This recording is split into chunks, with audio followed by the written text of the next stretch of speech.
Sir, Aster Medcity കൊച്ചിയിൽ തന്നെ കഴിഞ്ഞ വർഷം 120ഓളം സക്സസ്ഫുൾ ട്രാൻസ്പ്ലാന്റ്സ് നമ്മൾ കംപ്ലീറ്റ് ചെയ്തു. അതായത് സാറിൻ്റെ ടീം അത് കംപ്ലീറ്റ് ചെയ്തിരുന്നു.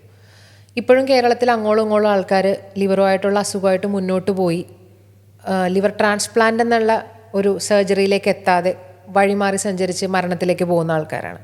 അപ്പോൾ അത്തരത്തിലുള്ള ആൾക്കാരിലേക്ക് ആ അവബോധം എത്തിക്കാൻ നമുക്ക് എന്ത് ചെയ്യാൻ സാധിക്കുമെന്ന് സാറിനൊന്ന് പറയാമോ? നമ്മുടെ കേരളത്തിലിപ്പം ഒരു വർഷം ഒരു 600-ലധികം ട്രാൻസ്പ്ലാന്റ് കേരളത്തിൽ നടക്കുന്നുണ്ട്. കൊച്ചിയിൽ തന്നെ 4 സെൻറ്റേഴ്സ് ഉണ്ട് ട്രാൻസ്പ്ലാന്റ് ചെയ്യുന്നത്. അതുകൂടാതെ കാലിക്കറ്റിലും തിരുവനന്തപുരത്തും ഉണ്ട്. കോട്ടയം മെഡിക്കൽ കോളേജിലും ട്രാൻസ്പ്ലാന്റ് സക്സസ്ഫുള്ളായിട്ട് നടക്കുന്നു. അതുകൂടാതെ ഇപ്പോൾ ട്രിവാൻഡ്രം മെഡിക്കൽ കോളേജിലും അവർ സ്റ്റാർട്ട് ചെയ്തിട്ടുണ്ട്. അപ്പം ഇത്രയും സ്ഥലങ്ങളിൽ ഇപ്പോൾ കേരളത്തിൽ ട്രാൻസ്പ്ലാന്റ് നടക്കുന്നുണ്ട്. ഒരു വർഷം 600 കൂടുതൽ ട്രാൻസ്പ്ലാന്റ് കേരളത്തിൽ നടക്കുന്നുണ്ട്. അപ്പം ഒരു ട്രാൻസ്പ്ലാന്റ് വേണ്ട ഒരു വ്യക്തി, ഇപ്പം ആദ്യമേ നമുക്ക് വേണ്ട ട്രാൻസ്പ്ലാന്റ് എന്ന് പറയുമ്പം അതിന് നമുക്കൊരു ഡോണർ വേണം. അതിൻ്റെ ഒരു സാമ്പത്തിക വശമുണ്ട്. അപ്പം ഒരു ട്രാൻസ്പ്ലാന്റ് വേണ്ട വ്യക്തി ഒരു ആദ്യമേ തന്നെ നമ്മൾ ചെയ്യുന്ന കുടുംബത്തിൽ നമ്മൾ ഡിസ്കസ് ചെയ്ത് ട്രാൻസ്പ്ലാന്റ് വേണോ വേണ്ടയോ എന്നുള്ള ഒരു തീരുമാനം എടുത്തു കഴിഞ്ഞാൽ പിന്നെ അത് എവിടെ ചെയ്യാം എന്നുള്ളതിനെക്കുറിച്ച് ആദ്യമേ ഒരു തീരുമാനം എടുക്കുകയാണ് വേണ്ടത്, ഏത് ആശുപത്രി ചെയ്യാം എന്നുള്ളത്. അപ്പം ഇത്രയും ആശുപത്രികളിൽ ഇപ്പോൾ കേരളത്തിൽ ട്രാൻസ്പ്ലാന്റ് നടക്കുന്നുണ്ട്. അപ്പം ട്രാൻസ്പ്ലാന്റായിട്ട് മുന്നോട്ട് പോകാൻ തീരുമാനിച്ചു കഴിഞ്ഞാൽ ആ ആശുപത്രിയിലെ ട്രാൻസ്പ്ലാന്റ് ടീമിനെ സമീപിക്കുകയും അവരുടെ അഡ്വൈസ് അനുസരിച്ച് മുന്നോട്ട് പോവുകയാണ് വേണ്ടത്. അപ്പം ട്രാൻസ്പ്ലാന്റിന് നമുക്ക് ആദ്യമേ വേണ്ടത് ട്രാൻസ്പ്ലാന്റ് ചെയ്യേണ്ട വ്യക്തി ഫിറ്റാണോ അല്ലയോ എന്നുള്ളതാണ് നോക്കണ്ടേ. അപ്പോൾ നമ്മൾ ഒരു ട്രാൻസ്പ്ലാന്റിൻ്റെ ആവശ്യകതയായിട്ട് നമ്മുടെ അടുത്ത് വന്നു കഴിഞ്ഞാൽ നമ്മൾ ആദ്യമേ ടെസ്റ്റ് ചെയ്യുന്നത് ട്രാൻസ്പ്ലാന്റ് വേണോ വേണ്ടോ എന്നുള്ളത്. ട്രാൻസ്പ്ലാന്റ് മാത്രമാണോ ഒരു പ്രതിവിധി, അഥവാ മറ്റെന്തെങ്കിലും ചികിത്സകൾ കൊണ്ട് ഇത് മാറ്റാൻ പറ്റുമോ, ഈ ലിവറിൻ്റെ അസുഖം മാറ്റാൻ പറ്റുമോ ഇല്ല എന്നുള്ളതാണ്. അത് കഴിഞ്ഞിട്ട് അടുത്ത ഇതാണ് ഈ ട്രാൻസ്പ്ലാന്റ് ചെയ്യാൻ ഈ വ്യക്തി ഫിറ്റാണോ അല്ലയോ എന്നുള്ളത്. കാരണം നമുക്ക് കരളിന് മാത്രമേ ഡാമേജ് ഉണ്ടെങ്കിൽ മാത്രമേ ട്രാൻസ്പ്ലാന്റ് ചെയ്യേണ്ട കാര്യമുള്ളൂ.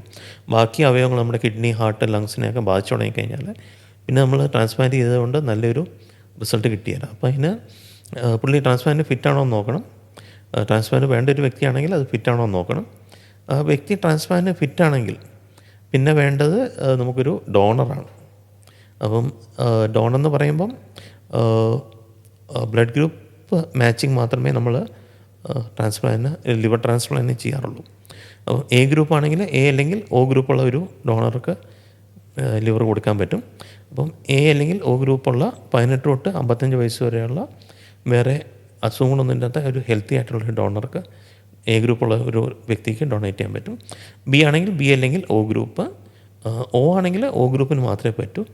എ ബി ആണെങ്കിൽ ഏത് ഗ്രൂപ്പ്, എ ബി ഒ ഏത് ഗ്രൂപ്പിന് വേണമെങ്കിലും ഡൊണേറ്റ് ചെയ്യാൻ പറ്റും.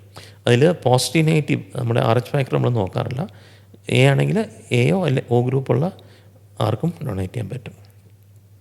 അങ്ങനെ ഒരു ഡോണർ മുന്നോട്ട് വന്നു കഴിഞ്ഞാൽ ഡോണറിൻ്റെ ടെസ്റ്റുകൾ, ഈ ഡോണർ ഈ വ്യക്തിക്ക് മാച്ചിങ് ആണോ എന്ന് നോക്കണം.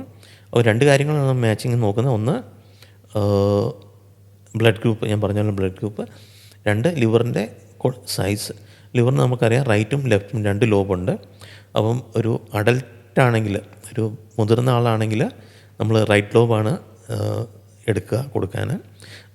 പീഡിയാട്രിക് കുട്ടികളിലാണെങ്കിൽ ലെഫ്റ്റ് ലോബ് എടുക്കാറ്. അപ്പം നമ്മുടെ സ്വീകരിക്കുന്ന ആളുടെ വെയ്റ്റിൻ്റെ 1% വെയ്റ്റ് വേണം ലിവറിന്. എന്നിരുന്നാൽ മാത്രമേ അത് നല്ലൊരു റിസൾട്ട് കിട്ടുള്ളൂ. അതുപോലെ തന്നെ കൊടുക്കുന്ന ആൾക്ക് നമ്മൾ ബാക്കി വെക്കുന്ന ലിവർ, ആ ടോട്ടൽ ലിവറിൻ്റെ 30% ബാക്കി വേണം. അത് ഉണ്ടെങ്കിൽ മാത്രമേ കൊടുക്കുന്ന ആൾക്ക് സേഫ് ആയിരിക്കുള്ളൂ. അപ്പോൾ നമ്മൾ ലിവറിൻ്റെ ബ്ലഡ് ഗ്രൂപ്പ് മാച്ചിങ് ആണെങ്കിൽ പിന്നെ നമ്മൾ ലിവറിൻ്റെ ഫങ്ഷൻസും ലിവറിൻ്റെ CT എടുത്ത് നോക്കും. CTയിലാണ് നമ്മുടെ ലിവറിൻ്റെ സൈസും എത്രത്തോളം കൊടുക്കാൻ പറ്റും, ബാക്കി എത്ര ലിവർ കൊടുക്കുന്ന ആൾക്ക് ബാക്കി എത്ര ഉണ്ടാവും മുതലായ കാര്യങ്ങൾ ഡിസൈഡ് ചെയ്യുന്നത്. അപ്പോൾ അതും ഓക്കെ ആണെങ്കിൽ പിന്നെ ഈ ഒരു മേജർ സർജറിയാണ് ഡൊണേഷൻ എന്ന് പറയുന്നത്. മേജർ സർജറിക്ക് വേണ്ട ആൾ ഫിറ്റാണോ എന്നുള്ള ടെസ്റ്റുകൾ, അപ്പം ആളുടെ കാർഡിയക് വാല്യുവേഷൻ, ലങ് ഫങ്ഷൻ ടെസ്റ്റുകൾ, ബാക്കി അനസ്തേഷ്യ ടെസ്റ്റ് മുതലായവ ചെയ്യും. അപ്പം ഒരു ഡോണർ ഫിറ്റാണ്, രോഗിയായിട്ട് മാച്ചിങ് ആണെങ്കിൽ മാത്രമേ നമ്മൾ മുന്നോട്ട് പോകാറുള്ളൂ. പിന്നെ അതിൻ്റെ അടുത്ത ഇതെന്ന് പറഞ്ഞാൽ അതിൻ്റെ സാമ്പത്തിക വശമാണ്. പലപ്പോഴും നമുക്ക് ആൾക്കാർ ട്രാൻസ്പ്ലാന്റായിട്ട് മുന്നോട്ട് പോകാത്ത അതിൻ്റെ സാമ്പത്തിക വശം കൊണ്ടാണ്. നമ്മുടെ മെഡിക്കൽ കോളേജുകളിൽ ഇപ്പം ട്രാൻസ്പ്ലാന്റ് ഒരു സബ്സിഡൈസ്ഡ് റേറ്റിൽ ചെയ്യാൻ മെഡിക്കൽ കോളേജുകളിൽ ചെയ്ത് കൊടുക്കുന്നുണ്ട്. അപ്പം സാമ്പത്തിക വശം മോശമായ ആൾക്കാർ മെഡിക്കൽ കോളേജുകളിൽ സമീപിക്കാറുണ്ട്. അതുകൂടാതെ നമ്മുടെ ഹോസ്പിറ്റലുകളിൽ എല്ലാ ഹോസ്പിറ്റലുകളിലും ഒരു നമ്മൾ ഇപ്പോൾ കുട്ടികൾക്കാണെങ്കിൽ ഇപ്പോൾ ആസ്റ്റർ മെഡ്സിറ്റിയിൽ നമ്മളൊരു ഫണ്ട് റേസിങ് ചെയ്യാറുണ്ട്. അപ്പം അപ്പോൾ നമ്മൾ കുട്ടികളുടെ ട്രാൻസ്പ്ലാന്റ് ഒരു 4/1 ഭാഗം ഫാമിലി വഹിക്കുകയും ബാക്കി നമ്മൾ ഫണ്ട് റേസിങ് വഴി ചെയ്യാറുണ്ട്. അഡൽട്സിലും പലപ്പോഴും ഫണ്ട് റേസിങ് ചെയ്യാൻ പറ്റാറുണ്ട്. എന്നിരുന്നാലും കുട്ടികളെ പോലെ തന്നെ ഫണ്ട് റേസിങ് അഡൽട്സിൽ അത്ര ഒരു കോമണായിട്ട് നടക്കാറില്ല. സാമ്പത്തികവും ആണ് മെയിൻ. ഞാൻ നോക്കിയിട്ട് സാമ്പത്തികമാണ് നമ്മുടെ നാട്ടിൽ ട്രാൻസ്പ്ലാന്റ് നടക്കാതിരിക്കുന്ന മെയിൻ ഫാക്ട്. അത് ഓവർകം ചെയ്യാൻ വേണ്ടി കൂടുതലായിട്ട് ട്രാൻസ്പ്ലാന്റുകൾ ഗവൺമെൻറ് സെക്ടറിൽ വന്നു കഴിഞ്ഞാൽ, മെഡിക്കൽ കോളേജുകളിൽ കൂടുതലായിട്ട് ട്രാൻസ്പ്ലാന്റ് വന്നു കഴിഞ്ഞാൽ അത് ഓവർകം ചെയ്യാൻ പറ്റും.